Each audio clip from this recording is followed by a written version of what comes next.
department. She came here in 2010 directly from Yale, where she did her PhD, and earlier degrees were at Reed College and at Tufts. And she's done research in Puerto Rico, and she's going to tell us about this program that U.S. set up during the New Deal to initiate or to develop the sugar industry in Puerto Rico, and then what the repercussions of that really are. Sort of. Okay. Thanks very much for inviting me, and I feel a little self-conscious because I think that what I'm going to talk about and my general approach is probably really different than the approach that some of you may take as environmental scientists or as people who do environmental studies. So I have a lot of caveats to what I'm going to say. The first is that I'm not a climate historian, so I know that the general theme for this is disturbance in hurricane-prone landscapes, and I'm going to talk about that a little bit. I'll talk about a couple of hurricanes, but I really am not a hurricane historian. Environmental history is only part of what I do, and you're going to really, by the end of this presentation, you're going to really realize that environmental history is only part of what I do. So the other caveat is that the research I'm going to tell you about is a relatively new project, and I'm more or less at the beginning stages of doing this historical research. And it's an intensive study of one particular plantation on the south coast of Puerto Rico, which I'll tell you more about. And I'm interested there in the interaction of environmental, labor, and food histories.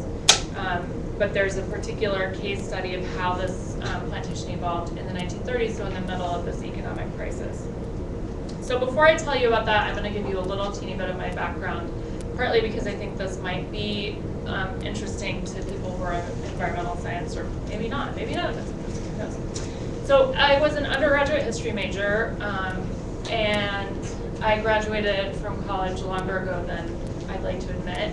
And I was really burnt out after my undergraduate degree, and I wanted to do something with my hands. And so I actually took 5 years off, and I worked as a farmer. I worked as a farm manager on a small organic farm, and I traveled around and worked on farms in Europe and in New England and in California. And I also did gardening and nutrition education with children for much of that time. So at the end of that at the end of that 5 years, I decided that I wanted to go back to graduate school, but I wasn't really ready to be an academic yet. So I got a Master of Science degree in nutrition from Tufts, as Dr. Ross mentioned. So the Tufts School of Nutrition, in a program called Agriculture, Food, and Environment. And so it's a program that's focused on policy, mostly policy, and people generally, after they finish that program, work either in public policy or doing some kind of nonprofit work. So while I was earning that degree, I went off in a slightly different direction. I worked for a nonprofit the whole time I was earning that degree called the New Entry Sustainable Farming Project, which is actually a project that's still going on in Massachusetts. And what I did with that organization was really intensive training in organic methods and pesticide safety training with Southeast Asian market gardeners. So many of them had come here as refugees, and they were either starting small businesses or doing essentially sort of large-scale production for their extended families. And also, while I was earning that degree, I started to do historical research, both about that topic of Southeast Asian farming practices and immigration, and also research into the history of organic farming in the United States. So in the process of finishing up that degree, I started to rekindle my interest in the study of history. And ultimately, I was very frustrated with the nonprofit world. And it was my frustration with the nonprofit world that pushed me back to grad school and that has me here today as a faculty member in the history department.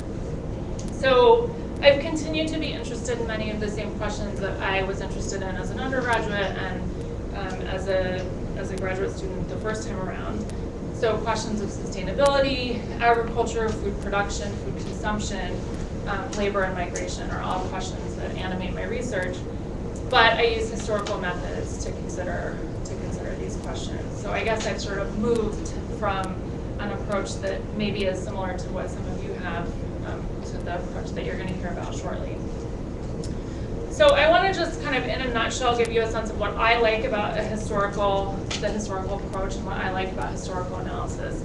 And I'm going to emphasize 3 features of historical analysis that I like. The 3 features are change over time, power, and culture. And I'm going to just talk about each of those briefly. In terms of change over time, I think historians do a really good job at thinking about how and why things change, both over the short term and over the long term. So I think historians are very good at thinking about events and the consequences of particular events and the roots of particular events, but they're also very good at theorizing and thinking about longer term processes of change. And I think both of these are relevant for environmental history and perhaps for some of the things you've already talked about in this seminar. And as well, in terms of chronology, historians, I think, place a great emphasis on chronology, about thinking about the logic of what happened first, and it's not really about memorizing dates like you might have done in high school as much as it is a kind of logic puzzle of thinking about, logically, this had to have happened before this could have happened, and thinking about the temporal relationship between events. So that's change over time. The second factor is power. And I would say that power, more than anything, is what sort of pushed me out of the nonprofit world and pushed me towards the study of history. So by power, what I mean is an examination of how some people and some institutions exercise greater influence over outcomes. So some people, in the case I'm going to tell you about, have greater access to land, they have greater access to water and other kinds of resources. And some groups of people seem to disproportionately bear the brunt of catastrophic events or poorly planned interventions. And finally, culture. So historians, and obviously historians are not alone in this, other people do this as well, consider how the ideas that people have shape their actions and how their ideas can literally reshape the landscape. So for example, in my work, ideas about race, whether people of particular races were inclined to work or what kind of work they should do, those kinds of ideas actually took a prominent role in shaping the decisions that policymakers made about land and water engineering, particularly in the Puerto Rican landscape, but in other places as well. And so those decisions eventually opened some possible land uses, foreclosed others, and allocated the risks of certain kinds of events, natural disasters, in an unequal way. Okay, so that's the kind of nutshell of where I came from and how I got to history. So then I applied to PhD programs, and then here I am, many years later. So since 2003, most of my research has been about the sugar industry in the early 20th century United States.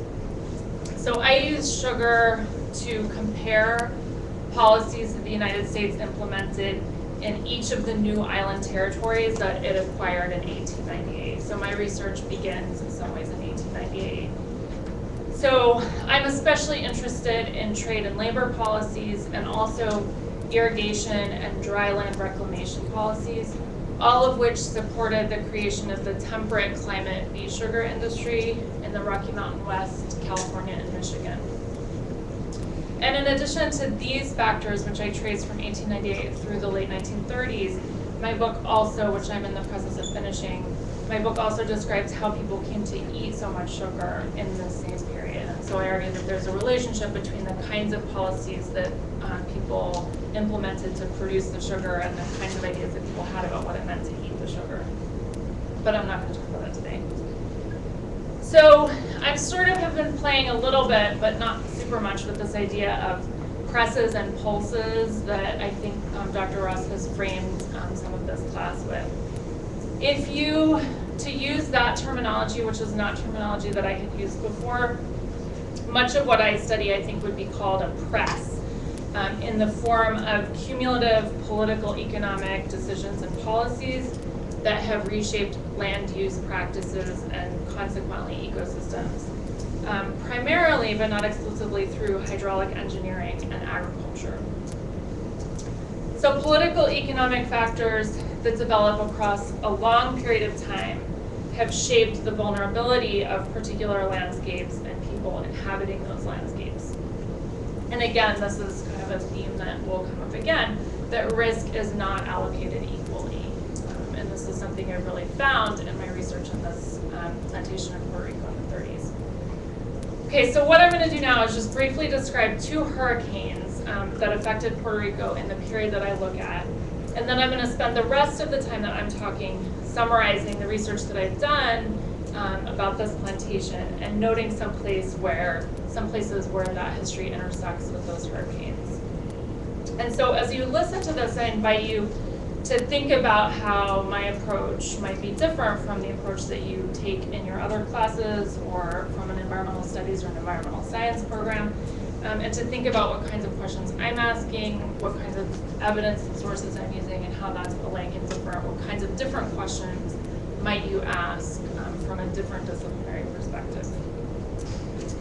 So my slides, by the way, they're not text-heavy slides. It's almost exclusively images, and so you have something to look at besides me.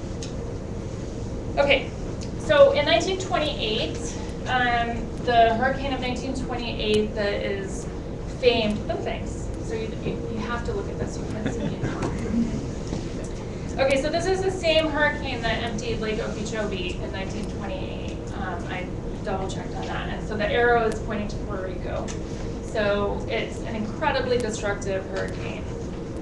In Puerto Rico, half of all coffee trees were lost, and this is going to come up again a little bit later. And many of the shade trees, both permanent and temporary, so the banana trees that would be temporarily shading and then more permanent trees, protecting the remaining coffee trees, those also were lost. The sugar crop for the year was entirely lost, had to be replanted. So compared to the 1899 hurricane, which was also an incredibly devastating hurricane, there was significantly less loss of life in 1928. They got, for example, 36 hours of warning compared with only 18 hours 30 years earlier. So they're in a better situation in terms of communication technology, forecasting, these kinds of things that let them know that the storm's on the way. So even though there was less loss of life, the property damage was far, far greater. So there was, in the 1928 hurricane, $50 million in damage.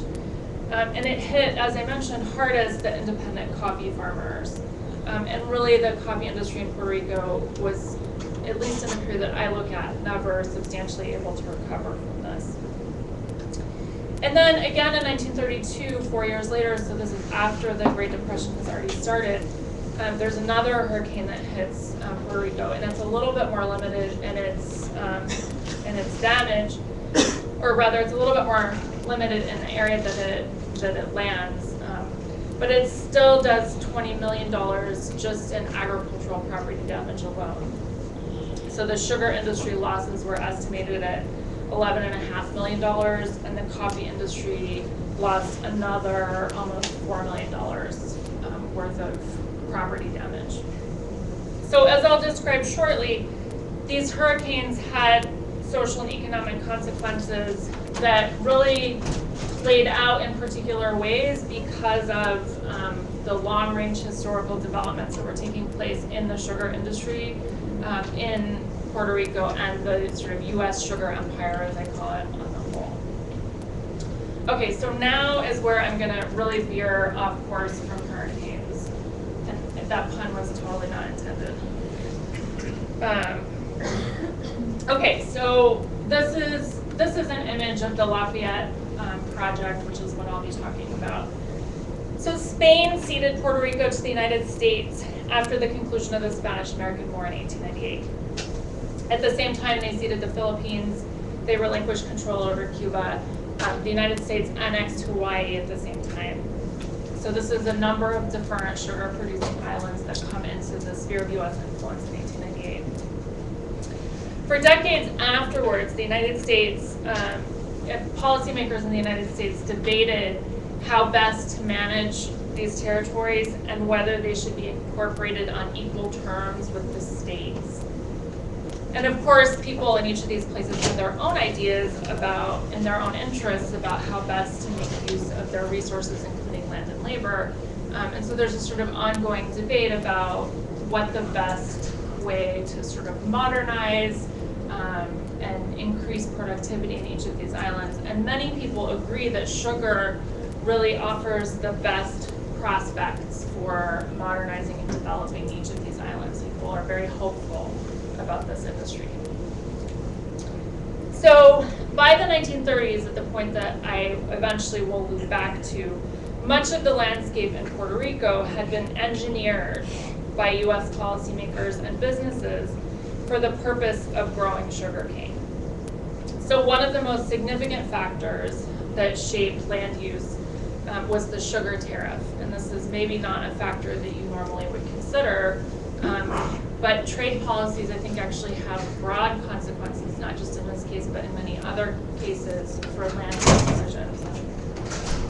So because Puerto Rican sugar producers had access to a protected US sugar market, they had sort of free entry of Puerto Rican sugar into the US market after 1901. Investors had reason to develop the coastal plains in Puerto Rico into cane fields and to build modern central milling facilities to produce raw sugar. So before they gained access to the US sugar market, much of what eventually was deemed to be good cane land had been pastures. In large part because there was a big export market for cattle throughout the Caribbean.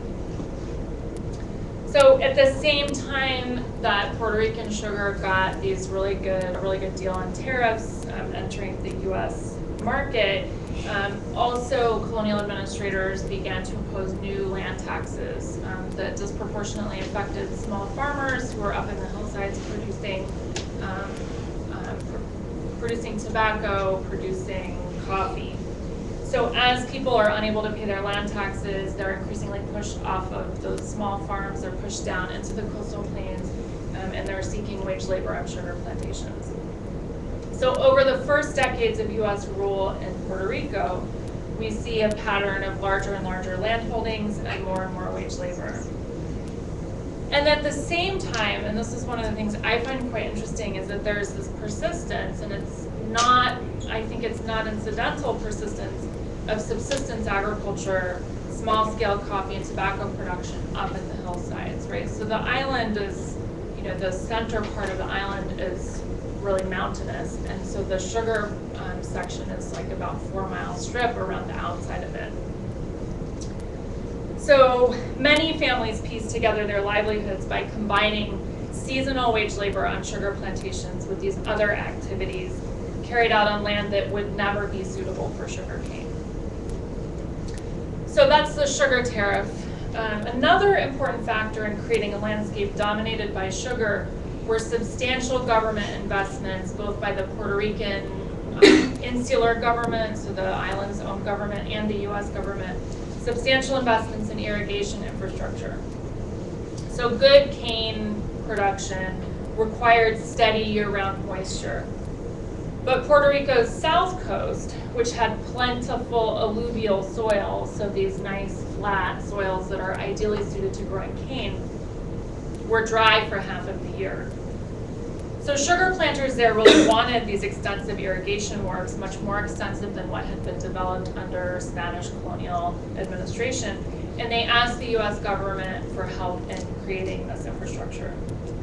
So the colonial government funded a hydrographic service in 1907 to record water flow in rivers and streams, to make topographic surveys, and to plan a coordinated irrigation system for the island.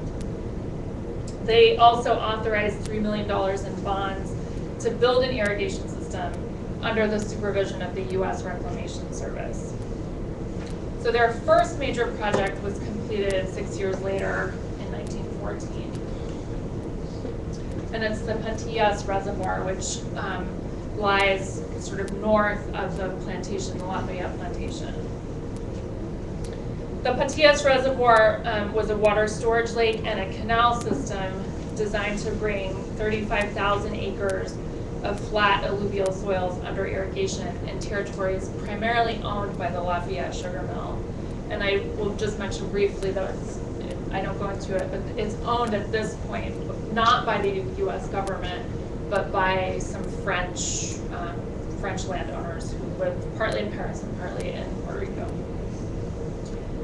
So overall, huge investments in these irrigation projects meant that farmers really had no option but to produce the most efficient, most profitable crops. And farmers and politicians couldn't imagine any other crop besides sugar, despite growing evidence, especially through the 1920s, that the market for sugar was not particularly good and there wasn't a good chance of it looking good anytime soon. So small scale and poor farmers had virtually no access to irrigated land and increasingly worked for wages on sugar plantations while cultivating subsistence crops, coffee, sometimes tobacco, on the rocky hillsides in the interior part of the island. And in fact, the area all around this lake, because it's sort of upland, but the area all around this lake would have been used for subsistence production for coffee, possibly also tobacco. So as workers and very small farmers were pushed into increasingly marginal lands, the threats from erosion also increased. So the threats to their livelihood from a really bad storm, for example, are dramatically increased the more marginal of land they get pushed into. And that's sort of the trajectory from 1900 onward. So some researchers in Puerto Rico at the time did seek out alternate crops. They did lobby for economic diversification, for better agronomic practices that wouldn't either mine the soil or increase the risk of erosion. So at about the same time that they created the irrigation system, the US Congress also created a federal experiment station for Puerto Rico. Unfortunately, the experiment station really didn't receive very much funding for their research on crop diversification, for green manures, or for soil building practices. So there are these guys who kind of have these pet projects like experimenting with soybeans, but they're not getting any money for that through most of this period. The experiment station really became influential only in response to an environmental crisis in the sugar industry.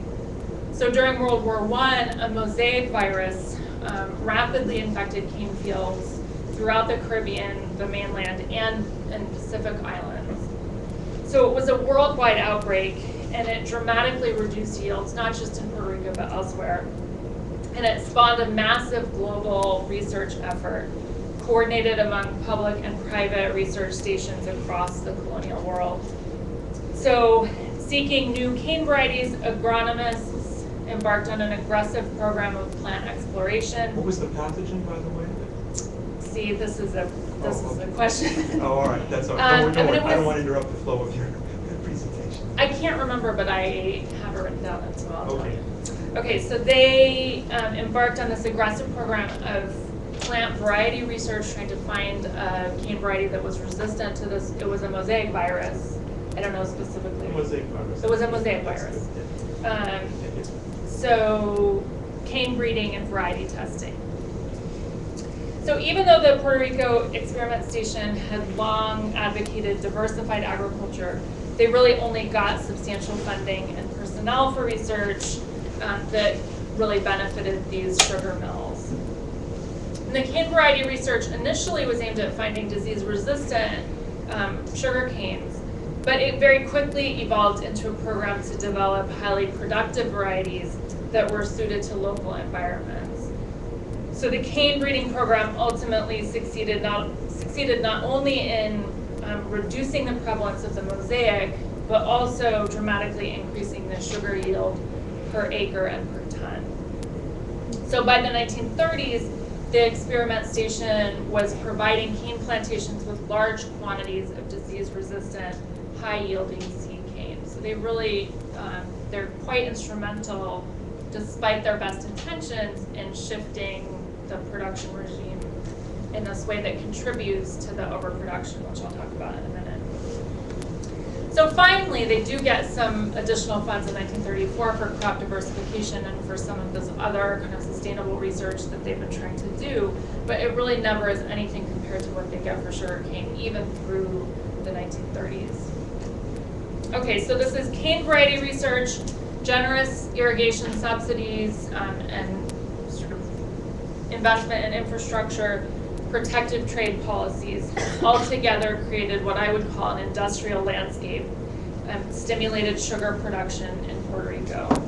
but also in Hawaii, the Philippines, and Cuba, and the continental beet industry is also growing through this period.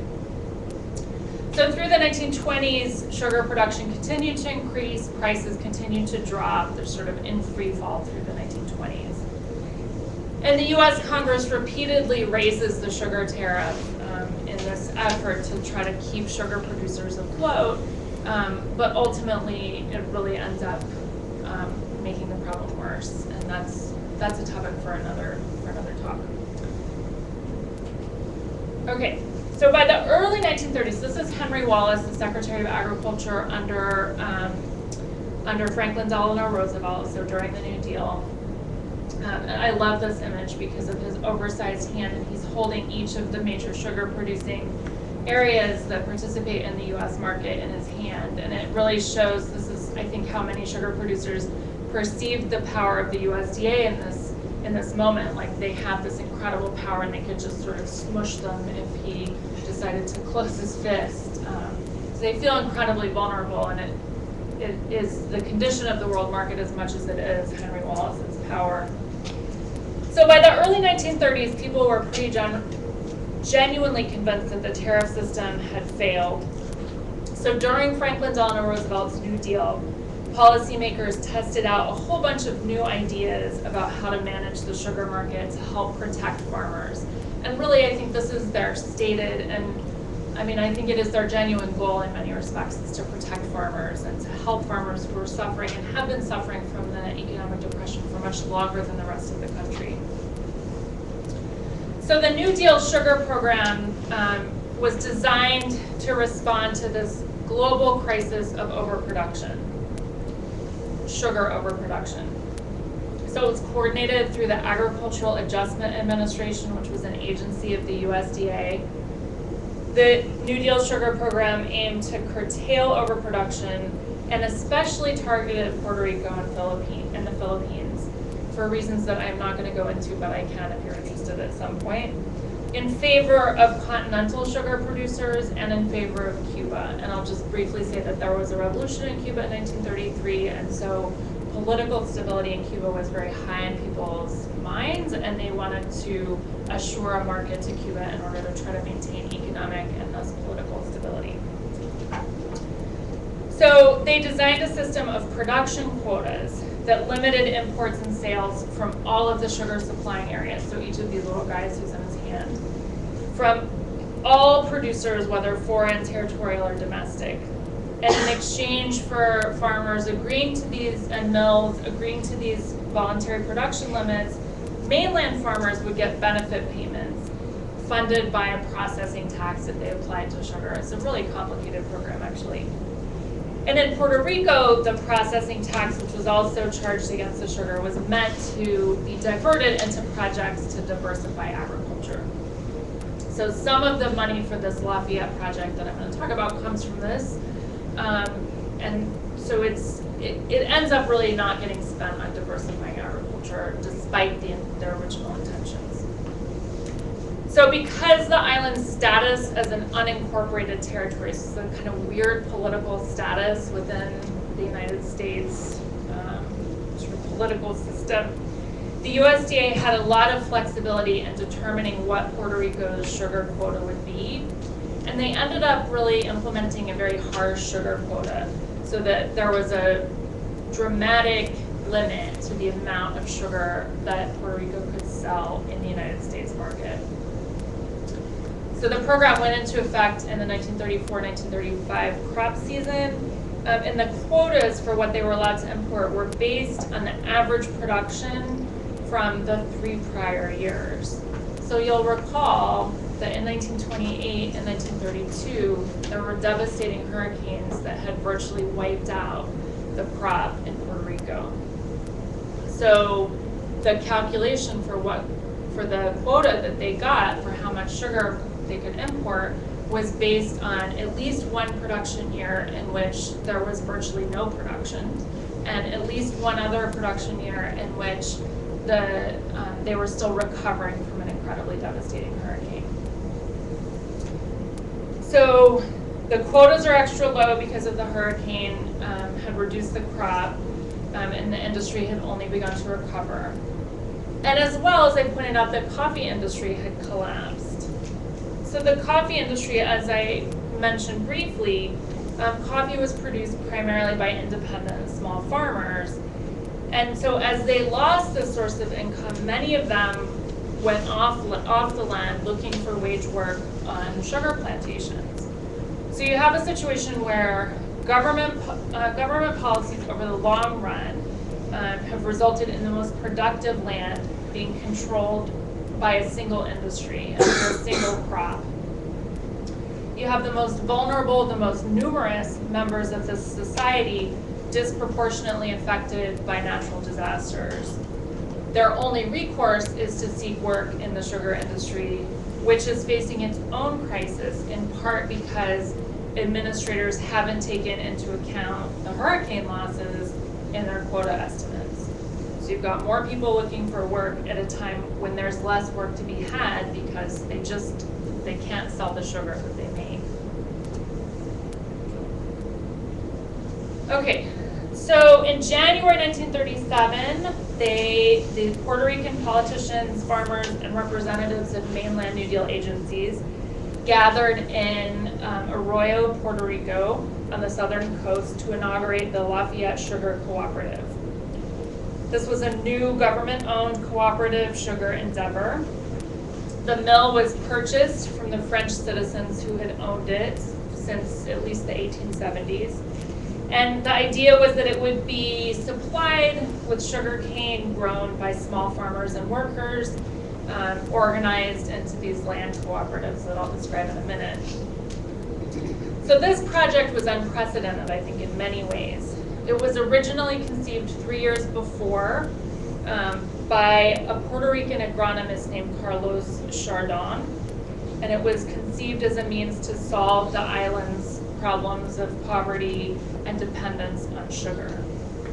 The project was administered under the Puerto Rico Reconstruction Administration, which Roosevelt created in 1935.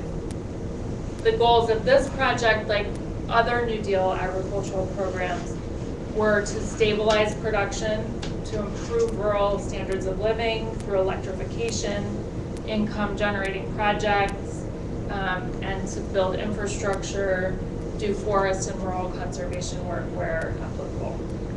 So over the next 7 years, the Puerto Rico Reconstruction Administration spent almost $75 million on a variety of relief and rehabilitation projects in Puerto Rico.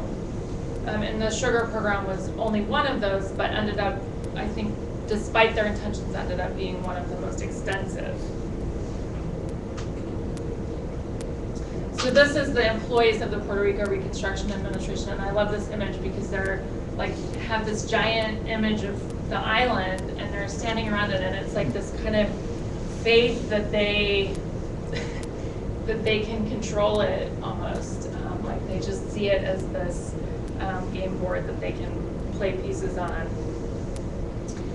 So because Puerto Rico was an unincorporated territory, policymakers took a freer hand to experiment with different forms of economic, social, and environmental engineering. The Lafayette project aimed to demonstrate that it was possible to run an efficient sugar industry that also provided equitable returns to all of the people involved in the process, from the lowest workers to the skilled engineers. So they were really trying to avoid some of the more radical socialist land redistribution programs that seem to be gaining favor across Latin America. So the idea is that they can make this work, that this can be a kind of showpiece in inter-American relations, and they can convince people not to go this other route. And unfortunately for them, it doesn't really work out very well. It never ends up being a good showpiece. So the idea, again, for the federal government to acquire a sugar mill and operate it as a cooperative originated with what was called the Chardon Report, which was issued in 1934. And he proposed addressing the Depression through agricultural diversification. And if you read his report, he really has long lists of other industry, other areas that he thinks people should focus on, that he thinks both land and labor should be applied to. And he has this kind of systematic program for reducing the sugar industry. And what ends up happening is really quite far from that plan for diversification. His plan sought a better distribution of our soils, that's a quote, because he believed that too much marginal land was being mined and exploited by the poorest farmers who had no other options. So all they had was this kind of scrap of land. They were growing cane on it, not getting good yield, selling that cane because it was the only option he had. So his proposal was to exchange that land. So he's got these farmers with marginal land.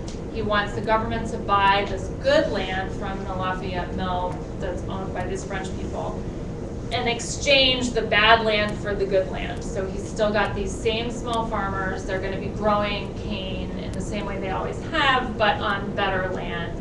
And they're going to be able to retire this marginal land that they've been using, this sort of exploited land. So his main concern really is these small farmers. And he believed that they were limited because, and this is a quote, a few large corporations, predominantly absentee owners, held a monopoly over the good soil in Puerto Rico. So he thinks that he sees this sort of division in terms of who controls the soil. And so he also calls for the government to buy the sugar mill as a yardstick. He uses that word, a yardstick, to develop a fair approach to making contracts to buying that cane. So Roosevelt authorized $1.5 million to buy the mill and land, and another $7.5 million to operate it over the next few years. And they began work on it in 1935.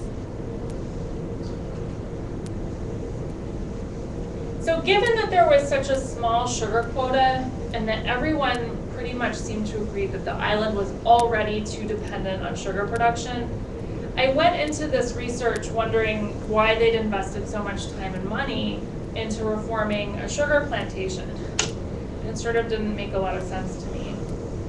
And my working hypothesis is that they did this because they suffered from what I call a failure of environmental imagination.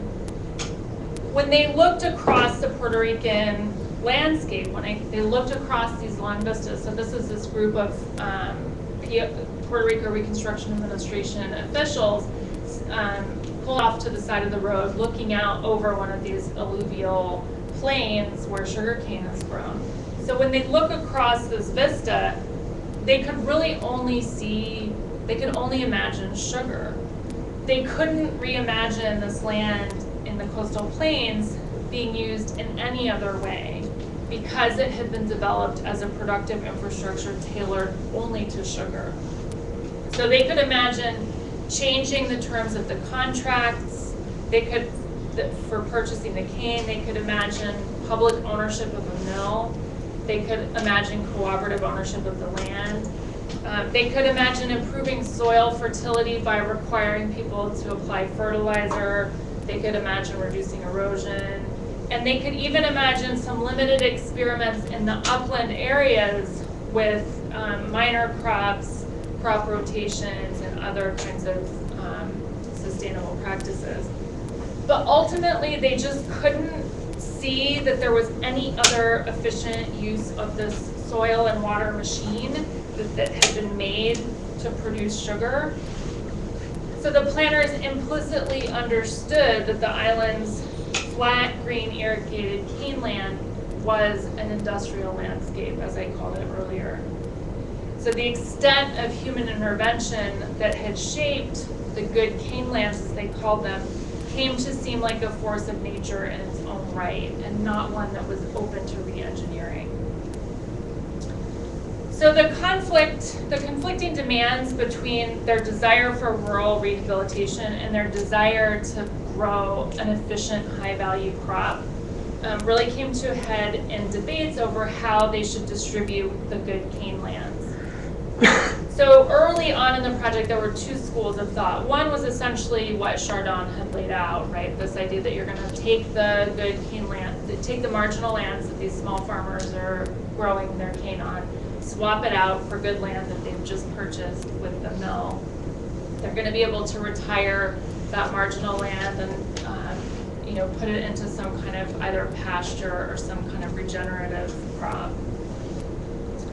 The other plan that was devised and promoted by this U.S. colonial administrator, Ernest Graining. And this is Graining on one of his few visits to the islands with a group of workers.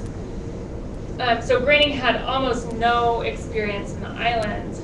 His plan focused mostly on the plight of laborers on the plantation. So he's not as concerned with the small farmers. So he proposed that the small farmers should keep their land, their old worn out land, and that the mill lands that they've just purchased, these good lands, should instead be used to create land cooperatives for landless workers. And so these workers would be able to rent houses, which they were going to build for them, they'd be able to have space for these subsistence gardens, and they would be nominal co-owners of the land. But most importantly, the land would be managed centrally, and the cooperative members, many of them were illiterate workers, would really still just essentially be employees. They'd be given preference for employment on this, what was essentially still a plantation.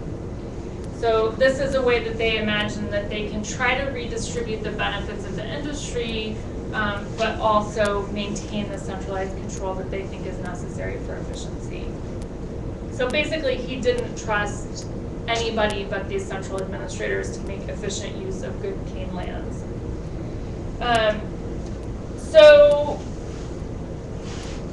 as a result, not only did they not retire any unproductive land being used by small farmers, but they ended up bringing even more land into production, partly because everybody's sort of scrabbling to get their little piece of the quota, but also because they're draining a bunch of swamps to try to control malaria, and they're bringing those newly drained swamps also into production.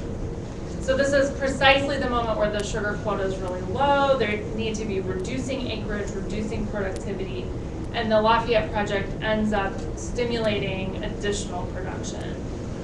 And again, I think the burden of this overproduction falls to those who are least able to produce a crop without getting paid for it, right? So these small farmers who maybe produce 30 tons of sugarcane and that's their entire income for the year, are the most fragile, the most vulnerable. So I would just mention one other factor, which is that administrators thought that this question of efficient land use was especially urgent because they worried about Puerto Rico's high population density. So researchers at the time pointed out that even though the island was predominantly rural, Puerto Rico's population density per square mile was comparable to that of the most advanced industrial nations. So modern industrialized nations could support high population densities because they use land more efficiently to build high volume industries. An acre of factory produced much more value, capable of supporting far more people on imported foods than an acre of food crops, as the logic went. So in this sense, Puerto Rico's population problem was one of efficient land utilization. And in the 1930s, as had been the case for decades before, sugar was really understood to be the most efficient use for this particular set of land, for these particular lands. So as the 1938 Yearbook of Agriculture put it, although these soils are suitable for many crops, very few can compete with sugarcane for profit on these high-priced lands. The prosperity of Puerto Rico depends to a great extent upon the use of these soils, which in turn depends on the price of sugar and the extent to which production is curtailed. And so then by contrast, the yearbook also describes those hillside soils around Lafayette. It says, in many countries, similar land would be considered too rough and stony for agriculture.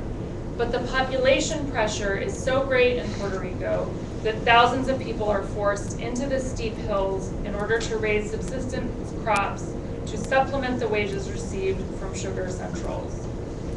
So soil mining and erosion, the vulnerability to hurricanes and drought that these practices brought, happened because the sugar plantations could offer very little work and they paid very little when they had work.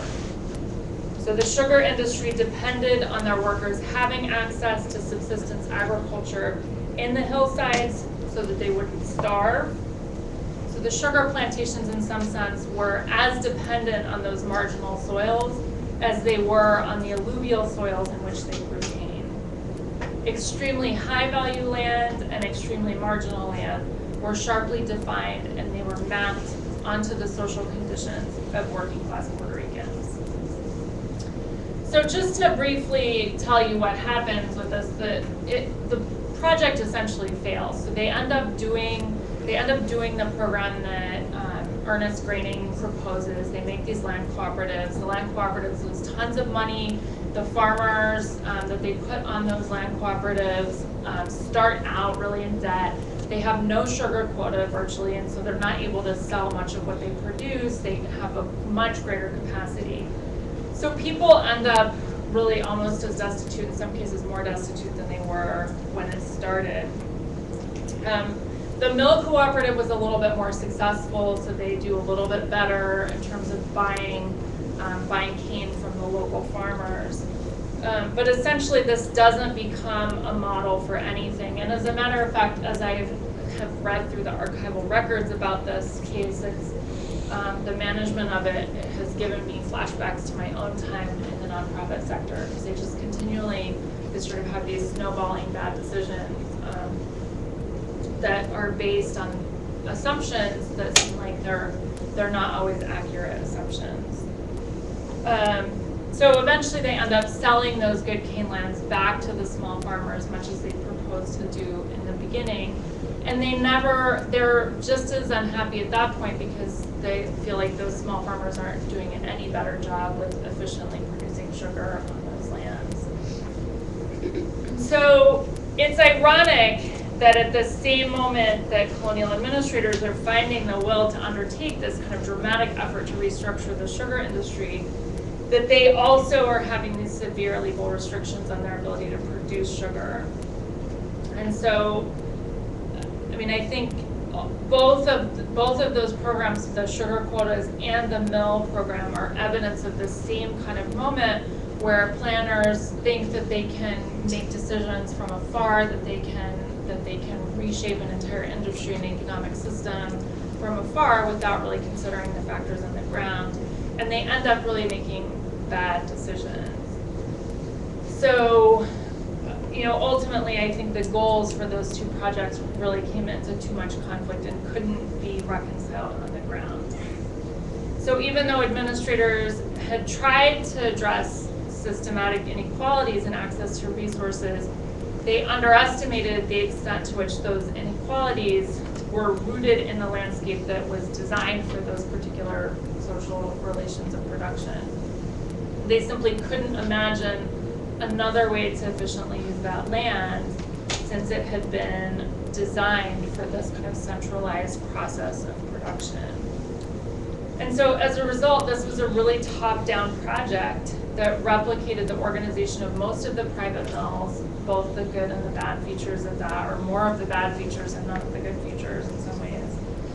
And they alienated the workers, and they faced a number of protests, a lot of frustrations. And they ended up giving workers subsistence plots on even more marginal soils, and then they were mad at the workers because they weren't farming on them, and the workers were like, why would we farm on this? You've given us the worst land. So it sort of continued, and workers' own desires for access to land and access to full employment weren't realized either. So, and I think in some sense there was really no way for those to be realized as long as policymakers continued to conceptualize this very sharp divide between good cane lands and marginal cane lands, and as long as they were unwilling or unable to sort of think about repurposing land use in that way. So that's the summary. We can turn the lights back on. Let me see if I have other slides. Okay, so here's an image of cane growing with the mill in the background, and this is a protest. They actually sent this. They sent this picture to Franklin Roosevelt, saying, "We demand our rights. We're dying of hunger. Give us better conditions." So that's a kind of thumbnail of this piece of my research and sort of how it fits into the bigger research picture. And I would open it to questions and discussion spot in any of today.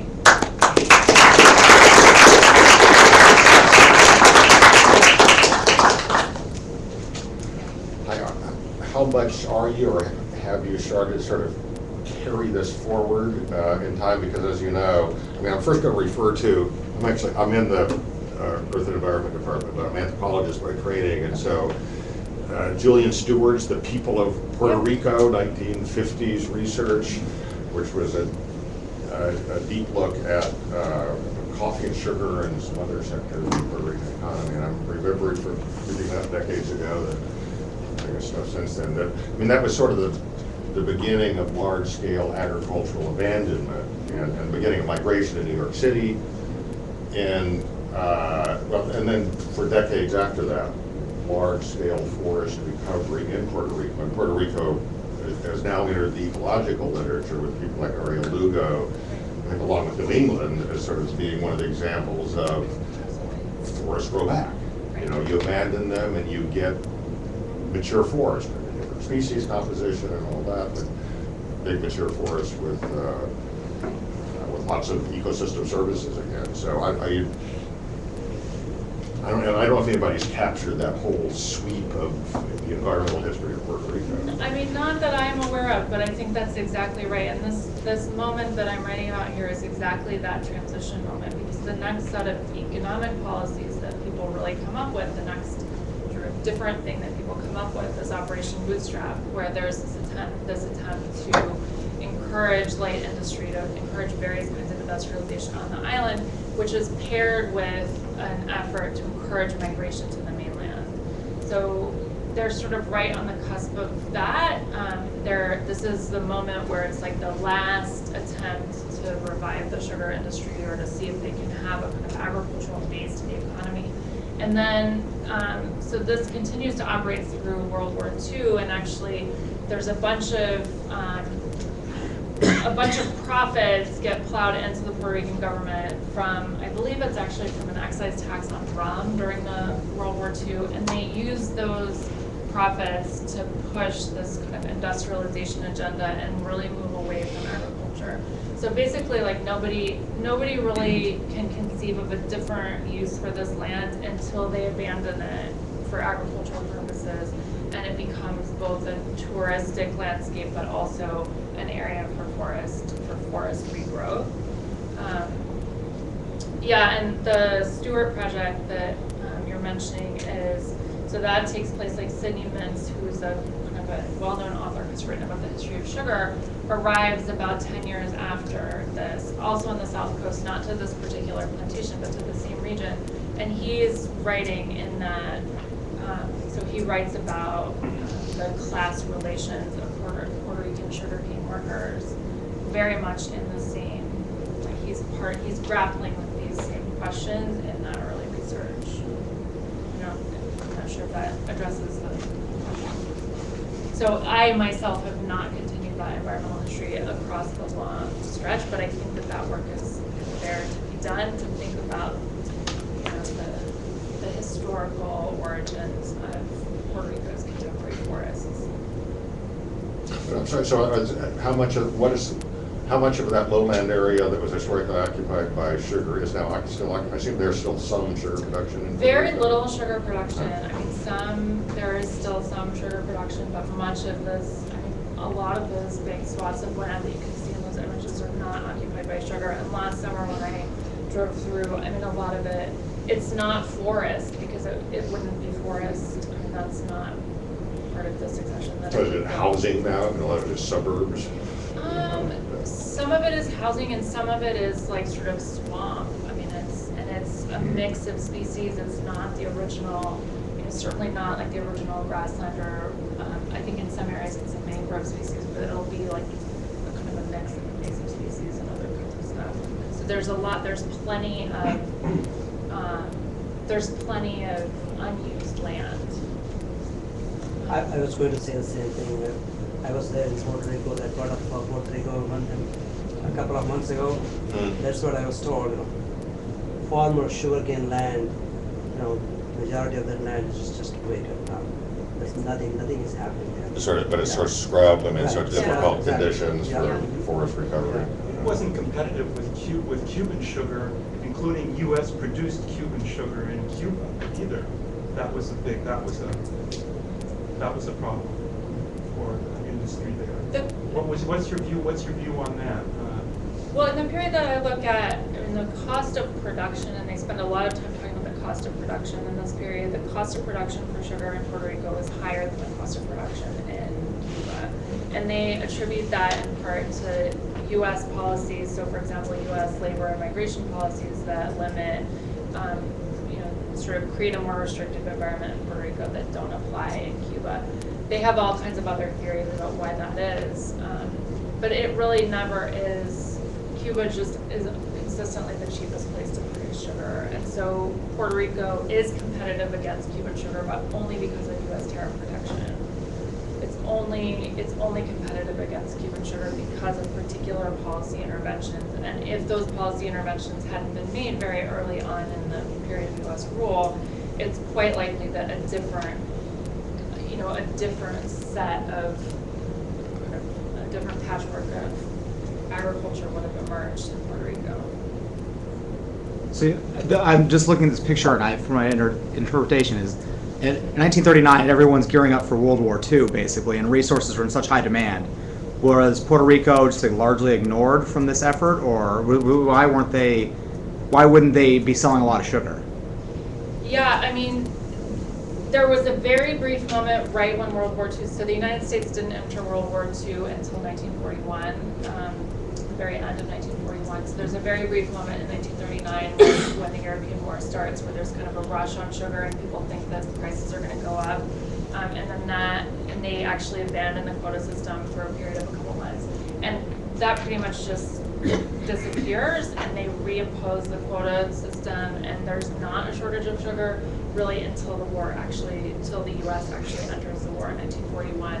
And even then, I mean, one of the major issues, this was true both during World War I and World War II, is it's the shipping that's the limiting factor. So there's plenty of sugar being produced on the island, but there's not enough ships carrying the sugar anywhere that it goes, because they're trying to transport troops and war material and whatnot, and so they don't have enough room to carry the sugar.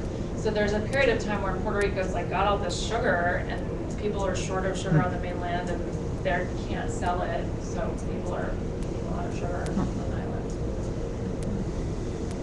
Could it create any kind of social dependence as far as nutrition on sugar, because it has such a surplus, and maybe they didn't have the income to buy other food products or maybe real other food products because of the land situation? Yeah, I mean, that's a really interesting question, and that's a question that I've started to think about for an article that I just started working on, actually, that's trying to address Sidney Mintz, who I mentioned earlier. Because Sidney Mintz has this kind of offhanded comment he makes in his major book, which is called Sweetness and Power, where he says, of course Puerto Ricans, I saw Puerto Ricans all around me eating sugar, and of course they ate sugar because it was all around them. But there's actually nothing inevitable about Puerto Ricans coming to eat sugar. Filipinos in the same period, so also under U.S. rule at this time, never came to eat the same quantity of processed sugar that Puerto Ricans do. So I think there really are nutritional consequences, and particularly after World War I and through this period of incredible overproduction and the inability to sell sugar, there is a huge amount of sugar for sale on the island at really low cost. So people are eating, I mean, in the worst years of the Depression, people are eating bananas. They're eating fruits that they can forage, either on land where they're squatting or there's actually quite a lot of fruit growing. And some people have some kinds of tenure on that land, but there's plenty of fruit to forage. And then sugar is just incredibly cheap, and coffee. So yeah, I mean, that's in terms of really thinking through all those issues, I'm just at the beginning of that. But yes, I think that there are nutritional consequences for that. You and then you. I was wondering, when did they really give up on the sugar? Was it after World War II or these implementations? Yeah, I mean, it's a gradual process, and I think that investments start to decline after World War II. And I'm sorry, I don't really have a good date for when. I would say that increasingly by the 1960s, really things are slowing down. And I was surprised because I would have expected that with the embargo on Cuba in the early 60s, that actually would have sort of re-stimulated production in Puerto Rico, and it doesn't seem like that happened. It really seems like the U.S. shifted to other sources of supply outside of its empire and really focused on this kind of industrialization, migration model of development instead of an agricultural model of development. So, the late 30s, I mean, as you said, the industry basically failed, the co-ops and all that. And didn't they look for other markets other than the U.S.? They really didn't look for markets other than the U.S. Partly because of what I was mentioning earlier, that they really weren't competitive compared to other world sugar producers, in terms of the global market. They weren't competitive without the privileged access that they had first through the tariffs and then through the quotas to the U.S. market. So they're kind of in this bind where it's like they don't have full access to the U.S. market, and they really can't compete on the world market. And much of the sugar market, there's not actually a really huge world market for sugar that isn't tied. Like most places are getting their sugar from their former colonies or their proper colonies. So there are these kind of close relationships between sugar consuming and sugar producing places that are hard to break through, and that really only get broken through, I think, in the post-1960s period. So I wonder how much of this failure due to the World War rather than the U.S. policy itself, because the World War II also has put some restriction on this whole industry, right? Well, I mean, the war places restrictions on people's consumption of sugar because they're trying to allocate the scarce supplies. So a couple of major sugar producing areas are sort of knocked out. So all of European beet sugar production is knocked out, and Java supplies and Philippines supplies. So a couple of major sugar producing countries are just knocked out. So there's this perception that there is a shortage, so mostly it affects the consumers. I should add that this program and other programs are a failure from the social perspective, but they're not particularly a failure from the investors, the mainland investors who own the plantations, and even the island-based investors who own the plantations and who hold the debts are still turning a profit all through the 30s. I mean, all of these companies are turning profits. So it's a really different question. So they certainly have an interest in continuing. But I mean, as these people are trying to say, like, you know, we're not seeing much of that profit. And I saw another hand. I was going to say that I know in Jamaica, they transformed their sugar industry into making other products from sugar, like rum, or things like that. Yeah, so they're actually, as part of the Lafayette project, they had this experiment that actually continued for a while of producing butanol, so an industrial alcohol, out of the sugar cane. And so but it wasn't a huge employer. So it made use of some of that cane, and it was cane that was outside of the quota, so it gave them this opportunity, but it really didn't end up making them any jobs. And I think the rum question, certainly during the war, they're able to make money on the rum. But in terms of just the extent and the scale, and there are various kinds of experiments where they try to use the pulp to make building materials, basically like kind of fiberboard that they can build houses out of, and various other kinds of experiments to try to have other products out of sugar, and it just doesn't. The sugar industry collapsed in Cuba too. Today it has collapsed in Cuba. That's amazing. But that's a whole other kettle of fish. Yeah. And they didn't know ethanol, such thing as ethanol at the time. Yeah. Well, I mean, so there were industrial alcohols that people were trying to produce using, but it just didn't it didn't take off in the way that I think it has more recently. So the analogy with Florida is strong, it seems, through this infrastructure investment in this case, irrigation, whereas here it's drainage. And then you get this thing in place, this industry in place, it's hard to move on. Yeah, I mean, then it has this kind of, it's like, it has this inertia and it's really hard to make changes, right? So once you, and I think actually the analogy to Florida is really good, once you've made those landscape changes to make a landscape that produces sugar really efficiently, it's really hard to go back on those infrastructure changes, and it's really hard to imagine going back on those infrastructure changes. And I would say that at the same point that Puerto Rico's quota, sugar quota, is being whittled away, part of why that sugar quota is being whittled away is because it's being given to the Florida sugar industry, which is really just developing. It's really just getting started in the 1920s and 30s. And getting these extra quotas in the 1930s is part of what really starts to push sugar production much more. And you can ask Dr. Hollander about that next week. She's the Florida sugar lady. I'm the everywhere else sugar lady. Other questions, comments?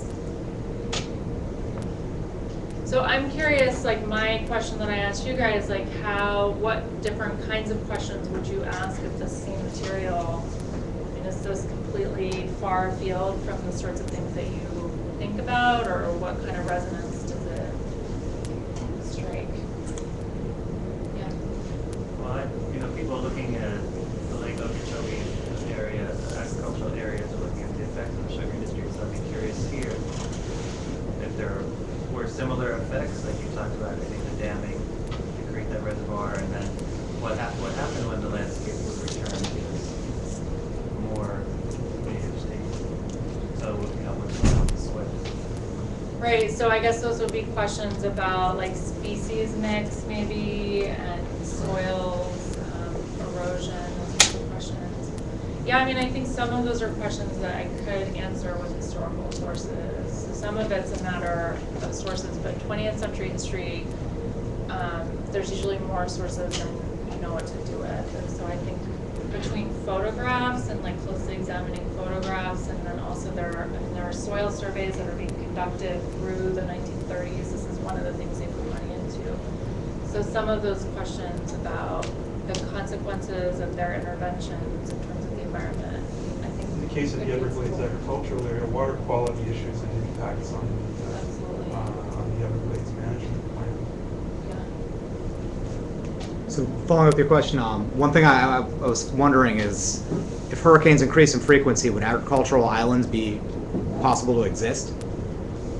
Using Puerto Rico as a model and the devastating effects these two hurricanes had? Wait, can you say your question again? So if hurricanes increase in frequency, could these agricultural islands even persist with the economic model they have? Or?